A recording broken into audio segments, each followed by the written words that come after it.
Welcome to a special bonus podcast here on the Celebrate Wrestling feed. I'm Mike McGuire.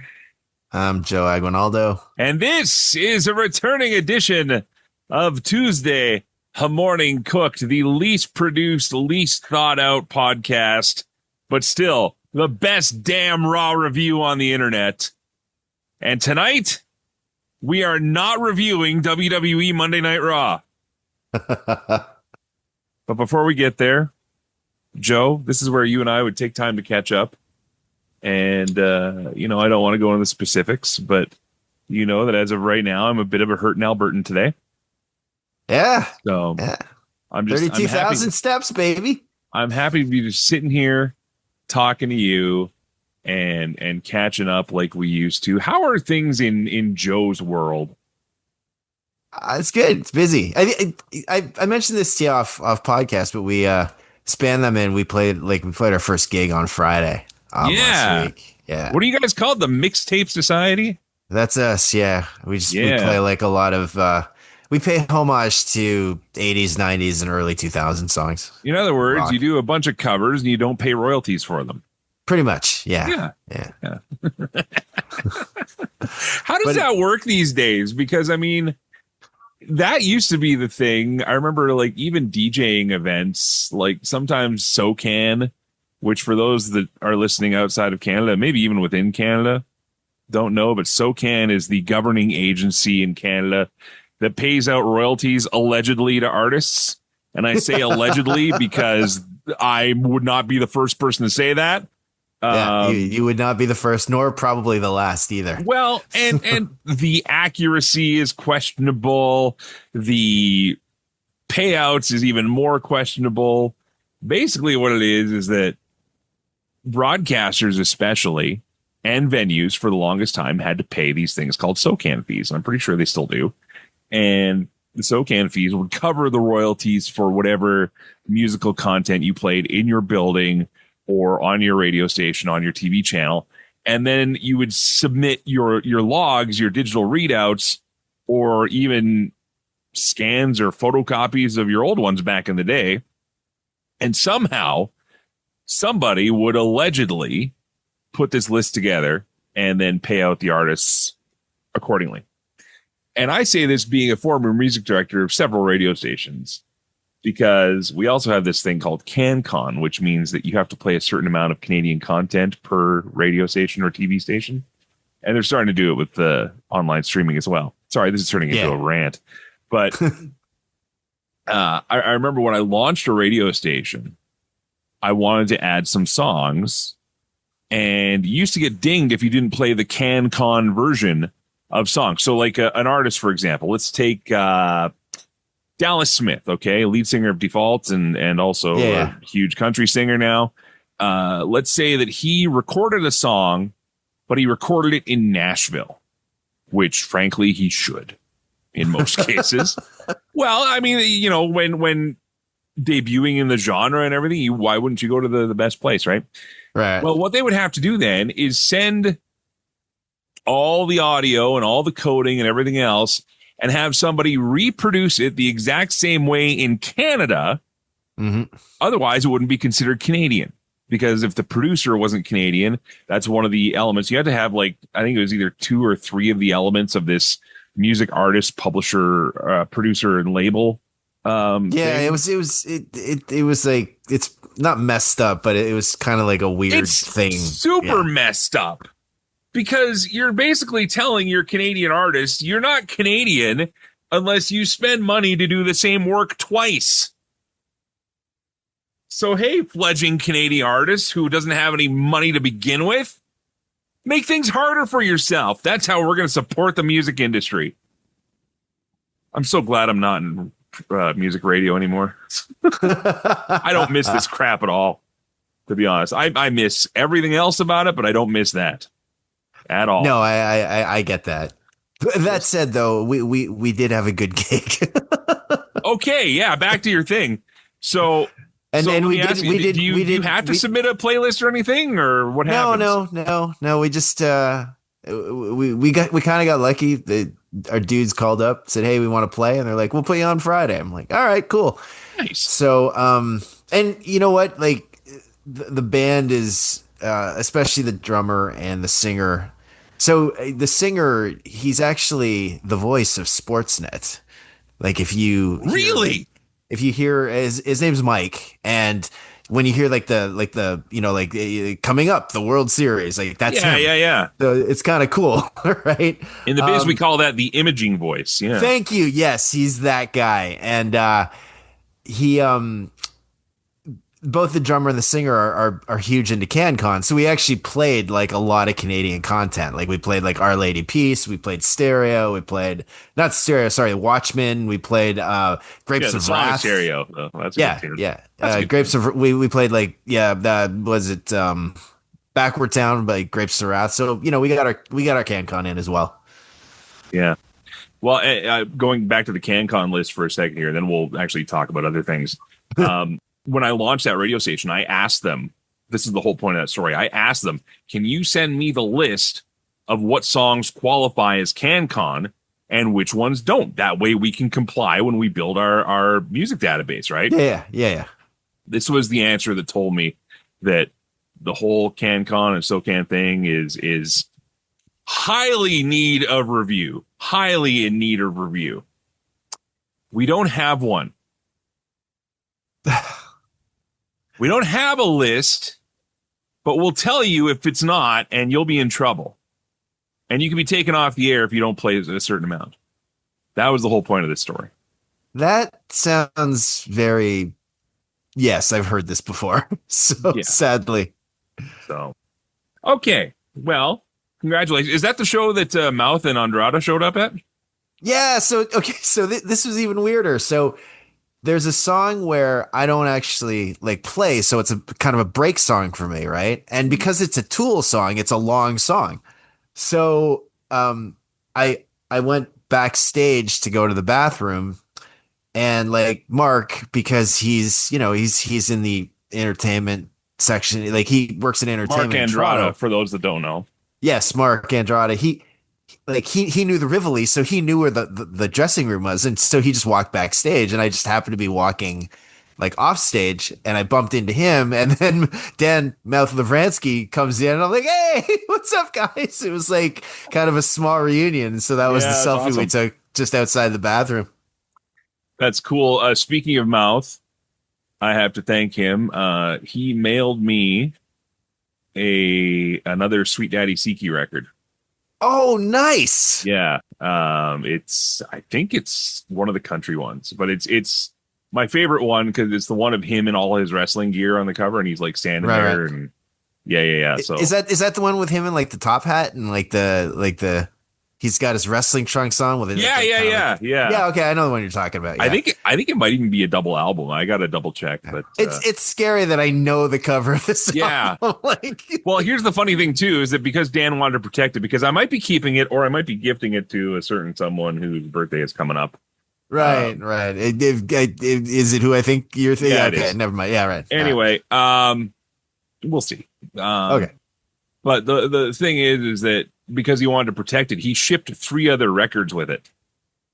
And the 3 other records, because it's in one of those record shippers, right? Because of course Dan would have record shippers. Yeah, of course. Yeah. It's Dan. He knows Dan Lavransky. Yeah.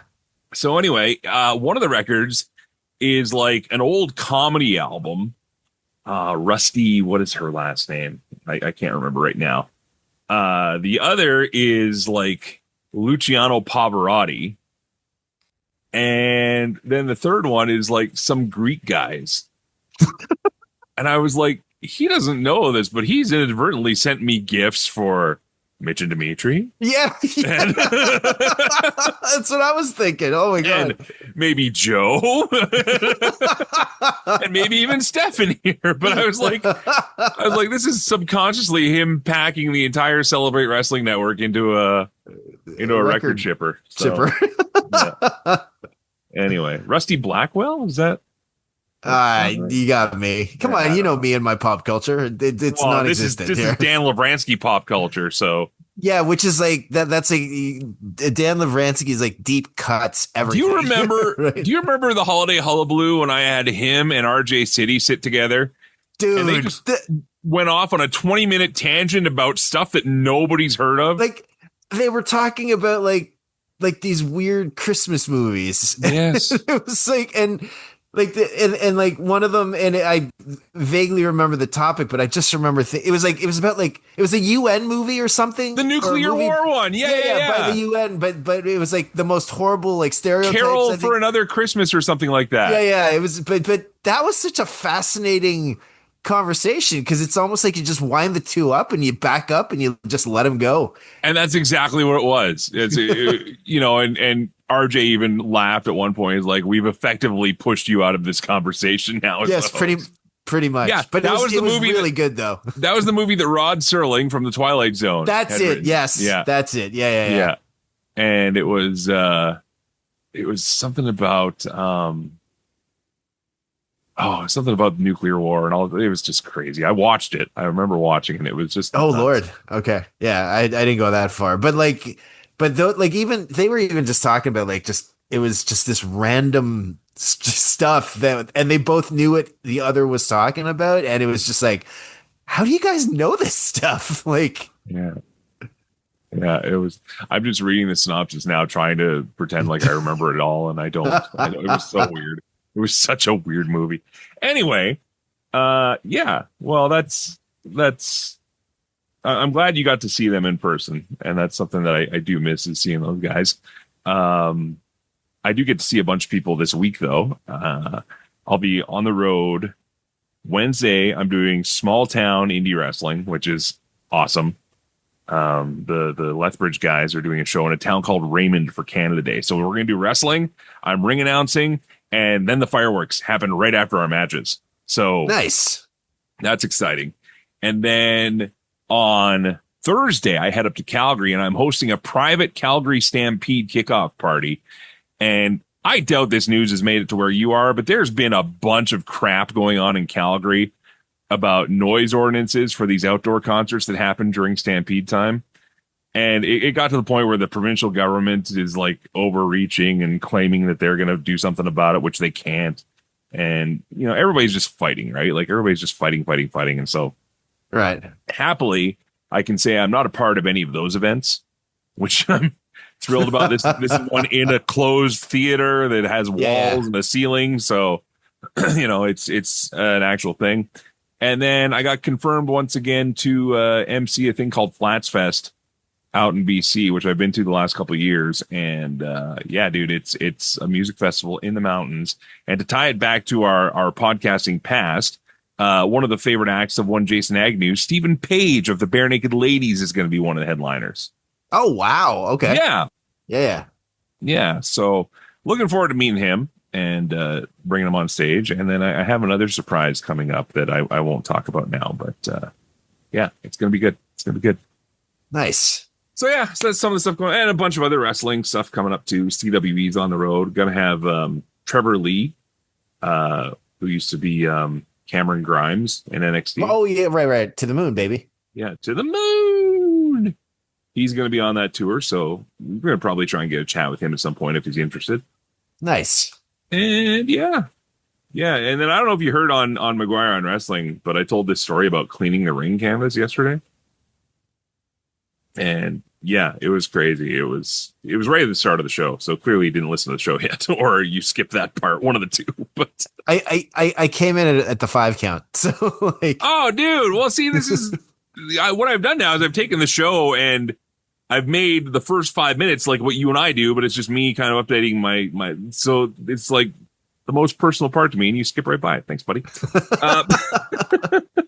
The whole part that makes it McGuire on Wrestling. You didn't skip to the 5 count. You skipped to hear yourself, you son of a gun. I heard the 5 count. Don't even lie. Yeah. I heard the 5 count because I was waiting for my segment. Of course. Okay, well, anyway, the bottom line is I found out how to clean a wrestling ring canvas, which would sound either really easy or impossible if you think about it. It's a big 20 by 20 canvas, right? And the dungeon wrestling canvas is a mess. Like it's got 3 years of wrestling on it. I'm pretty sure it's never been anything. So, but I figured it out, and we've got a cleaner here in Lethbridge that's doing it, and she's doing a great job. But Yeah, so Thursday when I go up to host this party, I'll be stopping by a certain someone's house to drop off the canvas afterwards. And yeah, it's like, here's laundry. Oh, Lord. Happy birthday. Here's some laundry. I had it done up for you. Real nice. I hope it wasn't that bad. Well, it's kind of what it is, though. Like, they put in this giant industrial... You know what? Go back to McGuire and Wrestling. I'm not going to waste the time here. Go back to McGuire and Wrestling and listen to the canvas story, damn it. I will. It's a good story. It's a good story that apparently nobody cares about.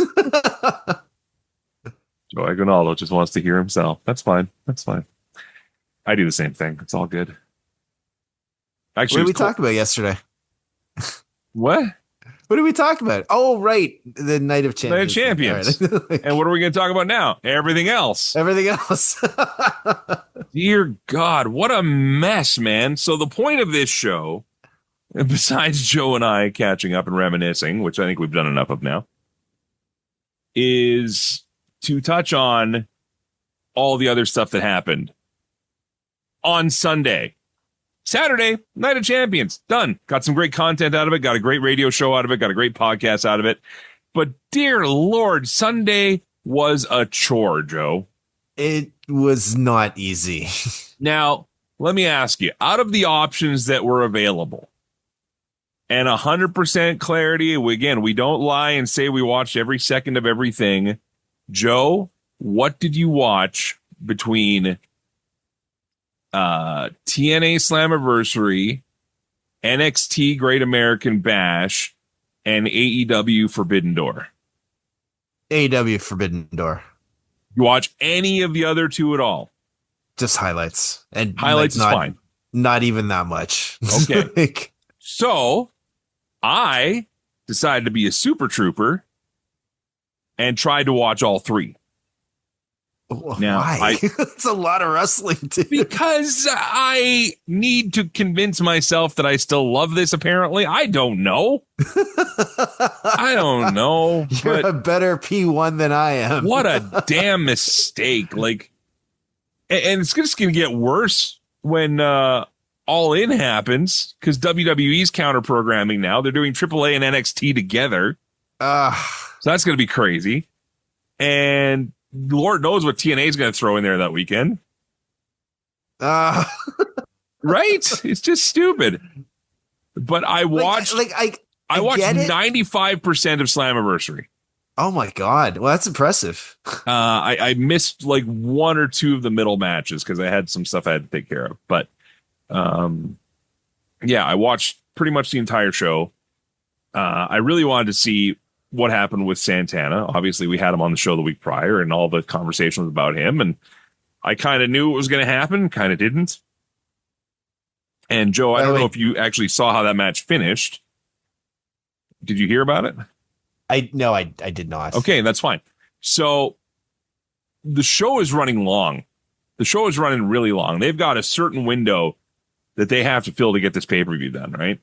Right. And as the last hour was literally hitting the last minutes, they get to the finish, which made for what I felt a rushed finish in this match. So let me explain. Spoiler alert. They have a knockdown drag-out match. At one point, Nemeth has that Call Your Shot trophy, the big cup that they give him. Yep. Instead of a briefcase, he gets a trophy. So he cracks Santana across the head with it. Santana gets up and he's bleeding all over the place. Stuck pig, right? Awesome. Well, now they're fighting even more. They're hitting each other with every finisher they got. Nothing. Finally, Nemeth hits, I can't remember if he hit the, whatever he's calling it now, the danger zone, which used to be the zigzag. Oh, yeah, it's the danger zone. Yeah, so he hits that, and Santana kicks out at 1. Oh. And he gets up, and he's just raging, right? Right. But the story they're trying to tell is that Santana is blowing himself up. Like, he's gonna fight with every last ounce of strength. Bret Hart, Steve Austin, right? Right. They're trying to give him the Austin finish almost with the blood. So he gets up, and he's about to hit his spin the block, his tornado discus clothesline, right? His discus lariat, if you would. Right. And just as he goes to twirl, he like flops over onto Nemeth's shoulders because he's overexerted himself now, and he is okay. Your reaction, and please, for the love of God, do not take this as knocking Mike Santana. Do not take this as knocking Nick Nemeth. Okay. I truly feel that had they more time to play this out, it could have actually worked. But imagine trying to do that spot where you got to freak out, overexert yourself, and then pass out. In a minute? And you got to do it in like 30 seconds. That's how it looked. To me, that's how it looked. And if that's how they planned it, fine. But you can't tell me in my heart of hearts to think that this is how it was supposed to go. I think they were supposed to have more time. I think there's supposed to be more time to draw it out for Santana to really, really do something to maybe overexert himself and then have the flop finish, sure. But it happened within a minute, dude.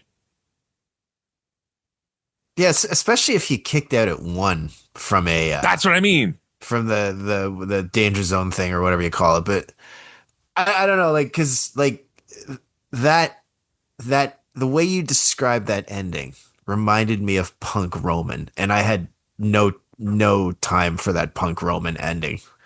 Like I've totally forgotten about that. Yeah, you're right. Where Punk got too gassed. You're right. Like again, you know how much I love CM Punk. Okay, but like, for those who don't know, Joe does not love CM Punk. Like, all joking aside, that was an amazing match up until the ending. So. Yeah. Like what you're describing to me with Santana and Nemeth sounds like that. They had an amazing match up until the ending. And then like even worse, they rushed it. You know what I mean? Like, I think you're right. I think you're absolutely right though. And I think that's exactly what happened. And that's a great comparison that I, again, totally forgot about. And I love me some Mike Santana. By the way, I didn't mention this. I don't think I've mentioned this, but I did listen to that interview and that was really good. So kudos to cool guy, right?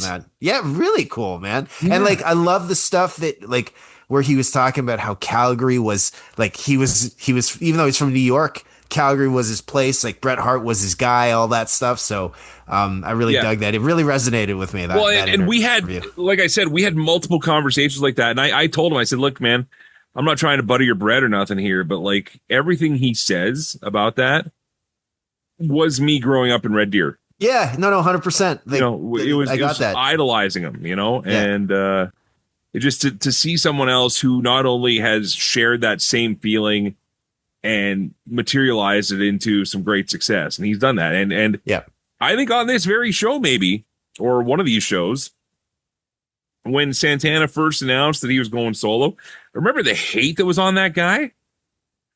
Like everybody's talking about, like, who the hell does this guy think he is? He's got a great thing going with Ortiz. How could he do that? Why would he want to break off and blah, blah, blah. And now you see why. Yeah, he's like, and that was the thing. Like, I always liked Santana and Ortiz as a tag team. When they were with the what was it called, Jericho Appreciation Society or whatever it was. The Inner Circle. The Inner Circle. That's how far that goes. That's it. Yeah. And I thought they were going to be like AEW champions for a while. And then when they broke up, I was shocked. But I'm not shocked that Santana was the one that broke out as the star. Like, I mean, he was kind of the Shawn Michaels to Ortiz's Marty Jannetty. I want to make a rule. I don't want the Shawn Michaels Marty Jannetty comparison to happen in wrestling anymore. All right. This isn't against you, okay? Because Stefan brought it up the other day too. And I just think, like, look, Marty Jannetty's had a life. The dude's lost a foot now. Yeah, that's... Do you know what I mean? Like, yeah. Can we just get off that already? Like, and again, this isn't an indictment of you, but I think as wrestling fans, we need to have a little bit of humanity here. And I get the comparison. You're talking about the roles as tag team partners and future success and everything else. But imagine being the guy that people go to. You know what I mean? Imagine living with that for the rest of your life as being the guy that didn't amount to anything. And that's what people I'm not gonna say it didn't amount to anything. No, but that's what people often do, though. When they say who's the Michaels, who's the Jannetty, right? That's the comparison. I'm not saying you personally, Joe. I'm just saying that we as wrestling fans, we need to find a better simile, you know? Maybe the Boris Zukov to the Nikolai Volkov. Ugh. I don't know. Anyway, so that was the big takeaway from TNA was Santana's flop down finish. Good for him. Got right the hell out of the ring. I will say one of the highlights that actually I was like, it blew me away. Don't laugh. Sure. Was the ending to Eddie Edwards versus Moose, where Edwards, where that's the guy's name, right? Eddie Edwards. Yeah, right? Yeah. Where Moose is tied up and Eddie Edwards is threatening somebody, and I didn't know who that somebody was, but Moose is like in the ropes trying to get free, and then he gets free, and I was like, "Go Moose!" I thought that was great. Well, and he broke the zip tie off his wrist too. Yeah, it was great. It was great. Moose gets a lot of grief too. I don't know why. I like that guy. I like him. You know, won't answer an email, but okay, well, whatever. he's big timing you. Whatever. Yeah, it's fine. Yeah, welcome to the club. Anyway, yeah, and honestly, as far as matches from that show goes, I mean, that's the one I was looking forward to, obviously, the most. I'm trying to think to what worked for me and what didn't. I couldn't at all have cared about AJ Francis and Elias. Elijah, which sucks because I love Elijah. I really do. Yeah. But I mean, it's just it.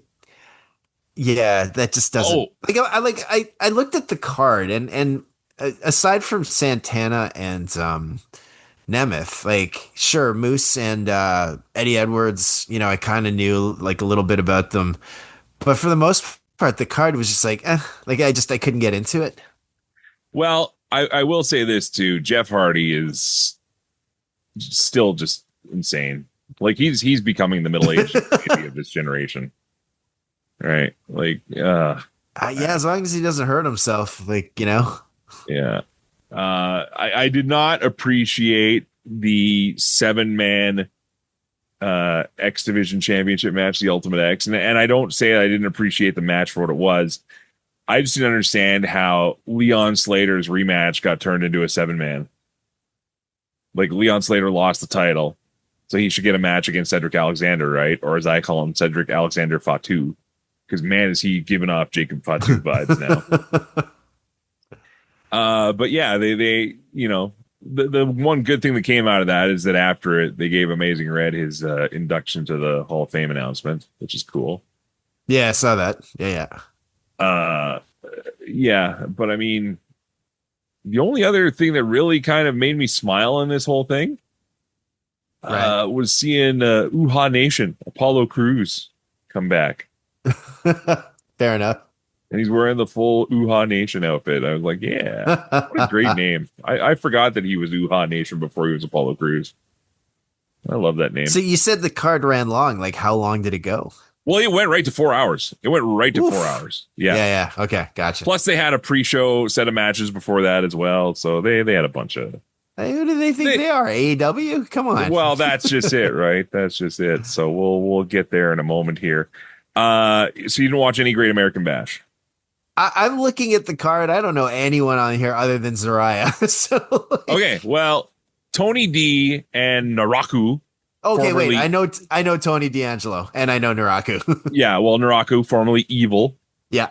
Right. Mr. Io Sky is there now, and well, that's what he is. I just got that. They're married. I know. What am I supposed to call him? Naraku? What am I supposed to call her? Mrs. Naraku? Sorry, when it comes to who's the bigger name right now. Anyway, Mr. Io Sky challenge for the title, and I thought it was a good match. And what I liked about that is that they put it on first. because that meant I wouldn't have to watch the whole Great American Bash. Which, and again, no disrespect to anybody on that show either, but I just, you only got so many hours in the day and I had to eat. You know, I wanted to actually cook real food, so I did that. And then I actually sent you guys, I sent everybody in the group chat a screen cap of me trying to keep track of both that and the 0 hour for AEW. And that's when I said, screw this, I'm going to go cook. So I did. Good call. And then it was time for AEW. We are headed to Meltzerland, San Jose, California, for AEW's New Japan Pro Wrestling, CMLL, and Stardom co-presented event, Forbidden Door 2026. Joe, I really tried to care about this show. And here's the thing. We did a yay boo, which we'll get to. Everybody that commented a yay boo on the Celebrate Wrestling Facebook page, we'll get to your thoughts. I'm not going to even do the music. This is the least produced podcast we do, and damn it, we're going to keep it that way. But your thoughts, you know what, let's do the yay boo right off the hop here, and then we'll talk about the show itself.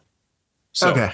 Joe, yay or boo for AEW Forbidden Door 2026? I'm actually going to give this a yay. Okay, why? Because like you, I was kind of not looking forward to the card. Okay. And everything I watched, I was like, damn, that's pretty good. So I was like length.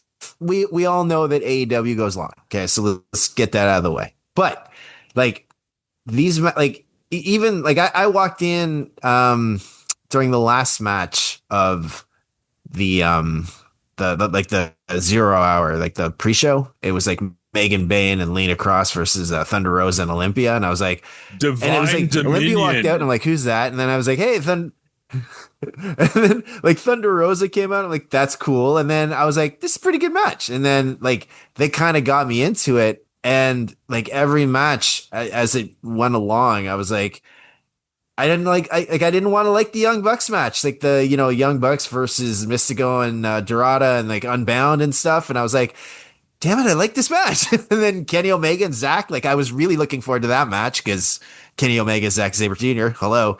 So yeah, like every match that I didn't really want to like, I ended up liking, and I thought it was really good. I mean, sure, it was a long show. Again, AEW tends to do that. But I enjoyed it. So I'm giving it a yay. Okay, and that's fine. And again, wrestling aside, it was a resounding boo for me, and it was for the exact reason. And it might be a lazy reason, it might be a repetitive reason, but the bottom line is that as someone who enjoys watching pro wrestling live, enjoys watching live pay-per-views, PLEs, and everything else, I am noticing it impacting my life more and more. Right. And the amount of time that I lose from doing other things I enjoy.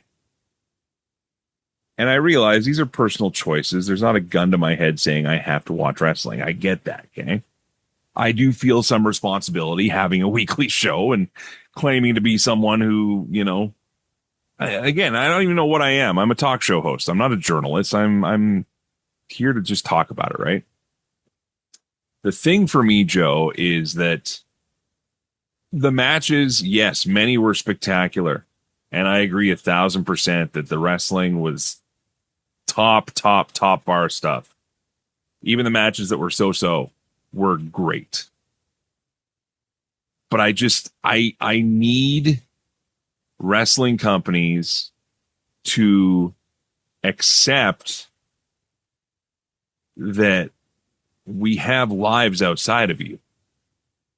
Do you know what I mean? And maybe some of us don't, and I get that too, but but Mike, I totally understand. I mean, like when I was doing this, for lack of a better term, full time, I was getting to that point. It's like I didn't want to watch Raw. I didn't want to watch SmackDown because it just felt like it started to feel like a chore, right? Yeah. But like I don't I don't watch a ton of wrestling like weekly, right? I don't watch a lot of AEW. I don't watch a lot of Raw. I don't watch a lot of SmackDown. And what I find is that like, it's like, okay, like because I don't watch that stuff, when I do watch it, I dig it. But I got to imagine that if I was watching AEW every Wednesday and Collision every Saturday, and then I got to watch this pay-per-view, and then on top of that, this weekend you had TNA, like that probably didn't help that you watched TNA, NXT, and oh, by the way, there was a pay-per-view the night before. That's a lot of wrestling to watch, man. Yeah, it's too much. And I get it. I get it. Like it got to the point too, and that's why we stopped wanting to do these on a regular basis, because it was impeding our lives. And yeah, so for me, it gives me that feeling. And again, we're doing Tuesday Morning Cook today without watching Raw, which is not why we do Cooked. Right? I mean, we're doing it to catch up on everything else. So that to me is, again, it's not for the show wrestling wise. It's not against the wrestlers. What it is it is an indictment of AEW and any wrestling company. TNA didn't need to run 4 hours. No, and that's the thing. It's like, and here's the thing. Like, I don't want to complain, even though I am complaining about the length of the show, but it's like, it would be one thing if he does a show every quarter. Okay, cool. Let's have a long show every 3 months. But if you're going to do a monthly pay-per-view, which is what he's doing now, like you can't do these 4 or 5 hour shows. It's a lot of wrestling. 75% of my waking hours on Sunday were watching wrestling.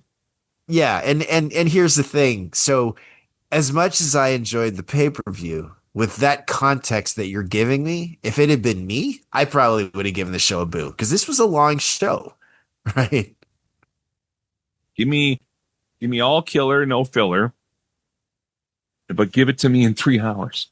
Yeah. I do hope that Darby Allin is okay, because man, he took some hellacious bumps. Oh, for God's sake, that whole thing. I mean, if we talk about the show, which we can, it's the last thing I expected was that cage match to come off as a comedy match, but it really did in a lot of ways. There were a lot of silly, but there's still some sick bumps. Oh yeah, with some really nasty bumps too. But did you not get a vibe like a lot of haha in this thing? Dude, like the shirt that Andrade was wearing, it's like that's kind of a haha thing right there, right? Like when he hit he hit the dude and then he rips the shirt off and it's like F Don and F MJF. I'm like, really? Like we're in this serious match or this like killer match or whatever you want to call it, and it's like that's what he's wearing. Like, don't you guys share a locker room? Wouldn't you have seen him putting this thing on? I guess he dressed in the shower or something. Like I don't know. Yeah. Okay. Well, let's do it in order here. We talked about the tag team trio off the hop a little bit earlier, or three-way, I should say. The Bucks and El Sky versus Unbound. Shingo Takagi is always fun for me to watch. I think he's just. I like him. I find him interesting. It was nice to actually have that element of New Japan and CMLL there, which was good. Because we didn't get a lot of that in this show. No, not really. Omega and Zack Sabre, ZSJ is always solid for a match, but I can't believe this is the only third time they've ever wrestled. Maybe on camera. It was a good match. Like this was the match I was probably looking forward to the most. Moxley and Bandito was what it was. Is it weird that I'm mostly distracted by John Moxley's ever-growing chest hair? Yeah, that dude. It's. Anyways, I get what you're saying. It's hitting like sweater weather. Yeah. He's. The match stole the show for me. Honestly, I love this one. Shota Umino and Pac. Because it was another good match. You can't tell me there was anyone going into this match going, "Oh, I can't wait to see this one." No, and that's the thing. Like, you would have to be the diehard of diehards. Like, I mean, I know how good Pac is. Okay, Yeah. and I don't watch as much New Japan as I used to, so I'm not very familiar with like Umino. But man, like it was a good match. Well, and wasn't Umino subbing for someone else too? I seem to recall that they had originally shot an angle with someone else, and then they had to go with Umino instead. Because that was the other thing too. Yeah. They had a bunch of immigration problems with this show, which was Yeah, you're right. Yeah, I saw that there's some visa issues or whatever. So Thekla and Starlight Kid. That dude that's the president of Stardom. The other Okada. If you didn't watch Forbidden Door, just look up the president of Stardom and his interaction, especially with that match with Thekla. That was tremendous. When she hits him, and he's like trying to sell being like knocked out, sort of, but he's like just slowly, carefully trying to fall down. Yeah, it was not. It was not good. I mean, all I need to hear was help. I've fallen and I can't get up. It was horrible in like the funniest way. Oh, it was so badly good. Oh boy, Cope and Cage versus the Dogs. We get the Bang Bang Gang coming back. Jay White. Well, yeah, with Jay White, which was the big story because he's been gone for Jesus forever. I did like the fact that they actually did the zoom around, like the pan around. Oh yeah. Like the way they normally do for their entrance. I was like, what a colossal waste of time. If you're gonna go make the save, why would you stand there and wait for your entrance to happen? But it's wrestling, man. Wrestling, exactly. That's exactly. You know the what answer. though? I will admit, like, I really like despise in the correct heel way Clark Connors. That dude, man, like he's not likable at all, and I mean that in the best way possible. Doing his job. This match got mixed reviews. Devin Axman, for example, we'll talk about this in the Abu coming up, but he was not a fan of this match at all. What did you think of Mercedes versus Maya World? I thought the match was good. I thought Maya World would have won this though, like given the backdrop of the story with like her like all the stuff that was going on in her life. I thought she might win this. So I was a little shocked that Mercedes won the match, but I got nothing bad to say about this match. I thought it was pretty good. I thought like I like the ending sequence where Monet had she had the like her submission move on and Maya's trying to get out of it and finally she tapped. I thought it was really, I like that. I liked it a lot. What really sold this match was the commentary. The commentary team for AEW needs to be applauded for that match because they really brought out the story. Yes. And yes, they did. The wrestling was good, but the story was phenomenal. And I compare this to, and not that I'm going to be like, it's on the same level, but it kind of, I don't know. I feel it is.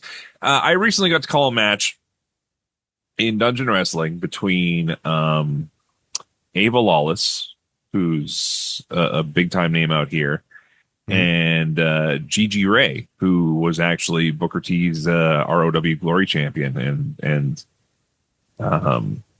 really phenomenal talent, also from Alberta. And they have a story, a real life story, where kind of like the Mercedes and Maya World one, where one didn't idolize the other. They actually trained together and they actually came up in the business together. And one went on to do all these great things in Japan and down in Texas with Booker T and all these other places. And the other's kind of been, biding her time, waiting to get her chance.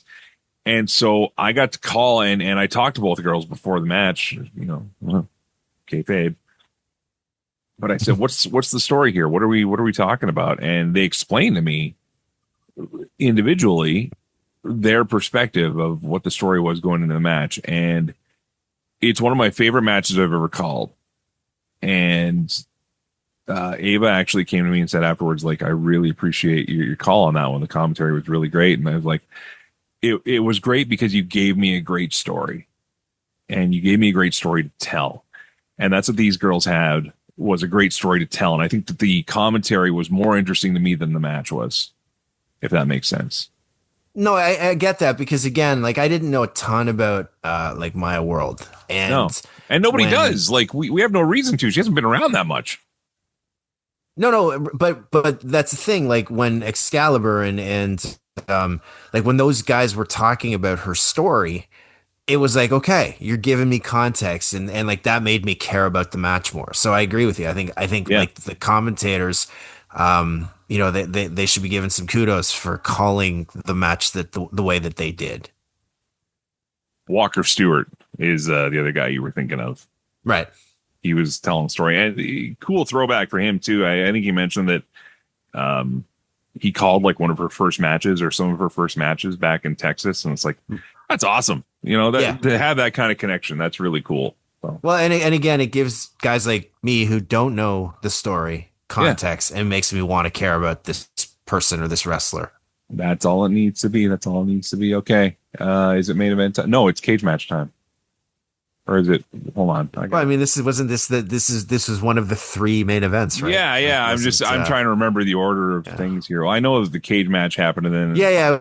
So it was the cage match, and then it was like Will and Swerve. Yeah. What do you say about this? Honestly, I mean, we've already kind of talked about it. It was a car crash. I mean, that's what like. What are you gonna like? You weren't gonna get like a 5-star type match. You know what I mean? Like this, you knew this was gonna be a car wreck. People are talking about the circle cage. I didn't mind it. I don't know. I don't know that the shape of it matters that much, but what did you think? I didn't have a problem with it. It was something different. I'm not sure how I felt about the Death's Door or whatever they called it. Like, yeah, dumb name. Justin Roberts is like, Death's Door, and I'm like, huh? Like, that was sort of my reaction to it, but I was like, all right, whatever. Like, the Jerkle's in a circle. That's still my vote.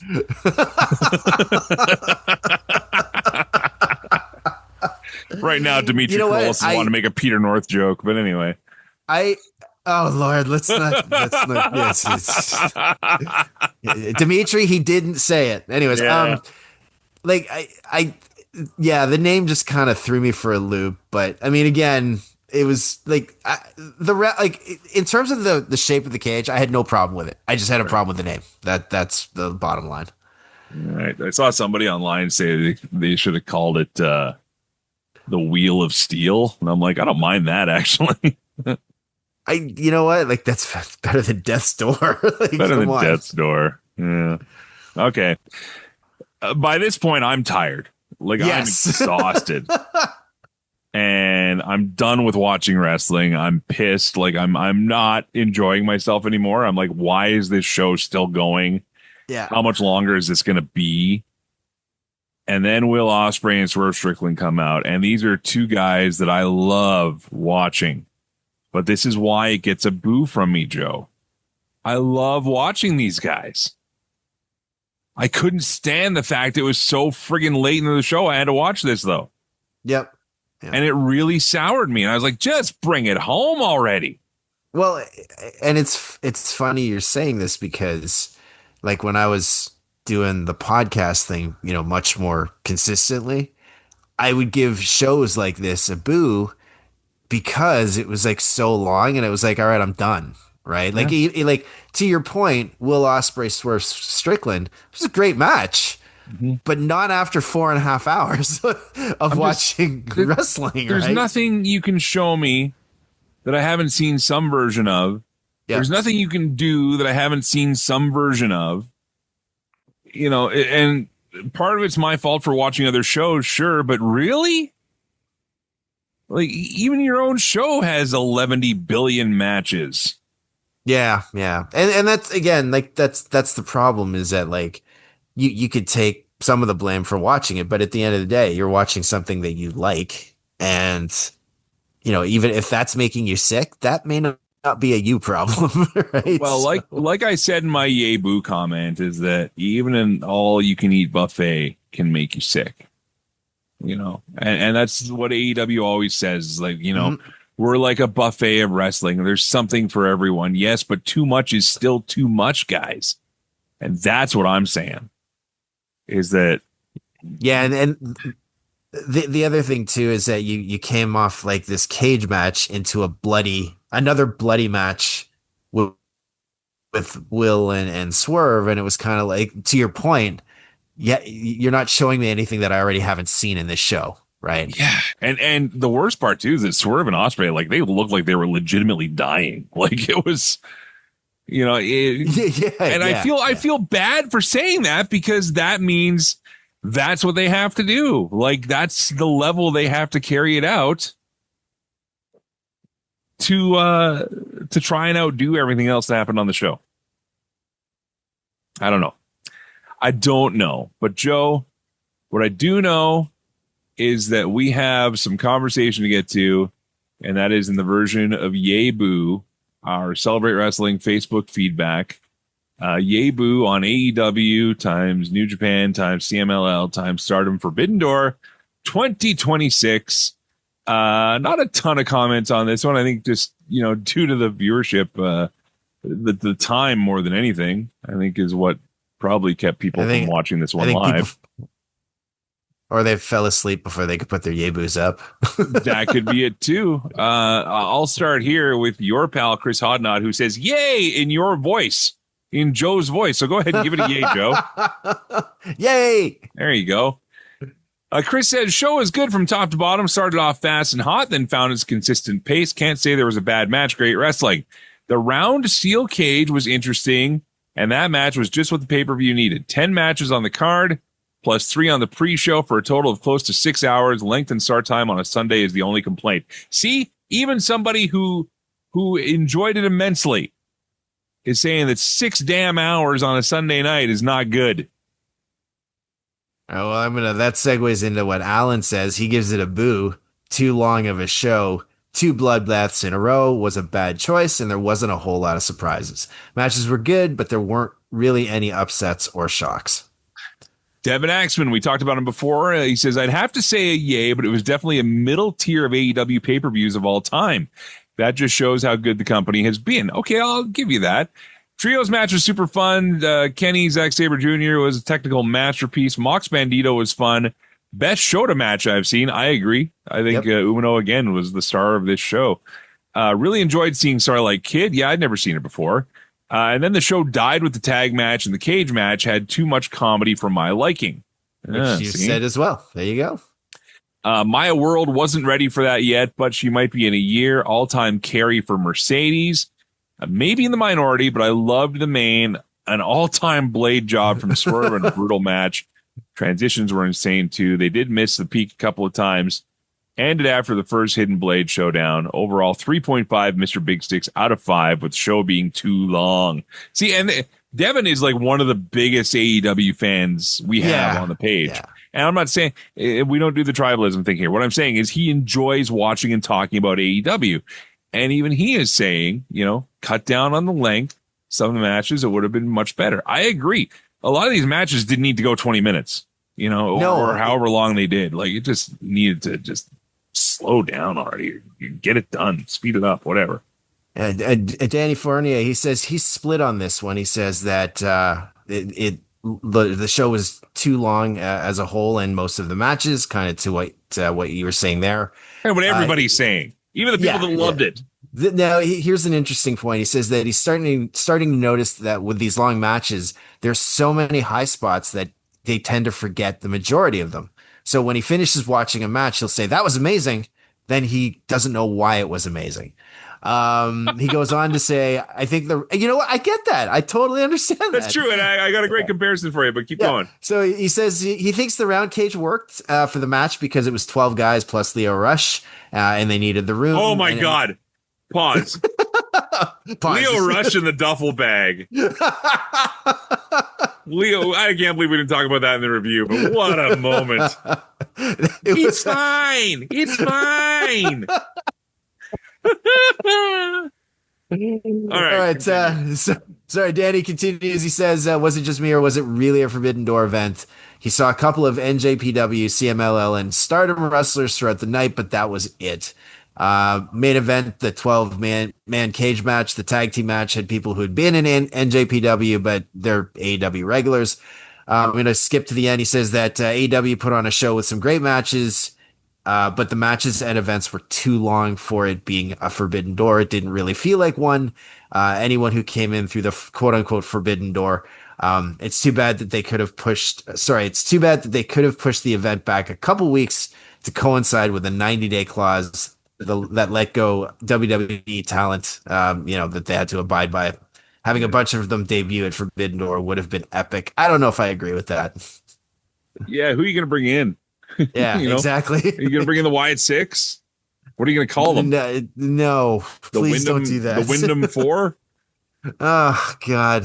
Like, I'm not saying that to be funny. I love Bray Wyatt, and I do think that gimmick deserved better. I just think that it just didn't work out. Anyway. Yeah. De-silence AP Jackson. I don't even know who you are, but that's a cool name. Simply says, yay, 8 out of 10, so I'm going to follow with Gibble. It's his nickname, by the way. Curtis Second Libel. He says, boo, match quality was fine. AEW has its standard, and they always go huge on pay-per-views, but it was just a long, long show. I love AEW, but I turned the pay-per-view off before the main event because it was already 10:30 my time, and I still have to wake up early the next morning. See, this is what I mean. People are working for a living, man. He says, you could have easily put half the card on Dynamite. No one would bat an eye, especially that cage match, which is once again a prop to hype another match next week. Yeah. They're doing the challenge this Wednesday on Dynamite. Oh, all right. Isn't that crazy? Like a little bit. That's a little The fast. Briscoe match is going to happen and then it's done. A small gripe being the Forbidden Door theme. In hindsight, only Thekla, Starlight Kid, Kenny Zack Sabre Jr., and Shota Pak really leaned into it. Well, it's because it's the only talent they had, man. Yeah, pretty much. And then a couple teams for the Young Bucks match. But yeah, it was definitely short. Our pal Sally says, yay for Kenny Omega versus Zack Sabre Jr. Okay. I'll give you Blaine's too. Go ahead.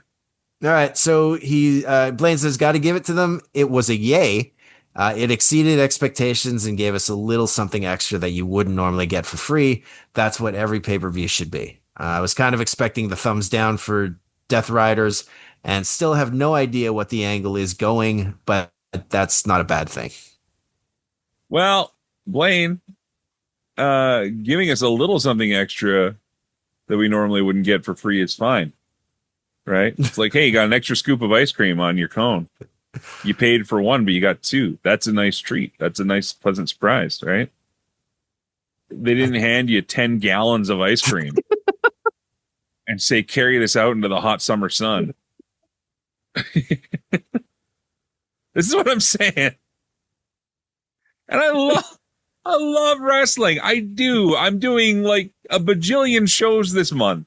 Dude, here's the thing. You're not coming across as a hater. It was a long show. It was like everyone's saying it. It's like everybody. Sports Illustrated is saying, anyway. All right.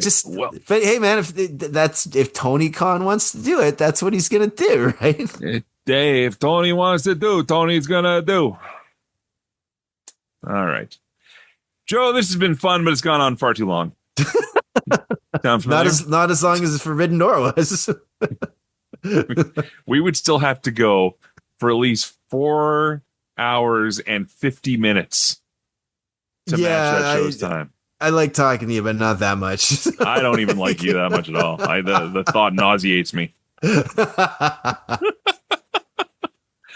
Folks, we hope you've enjoyed this show. Stefan and I are getting together soon for another edition of Legends and Champions.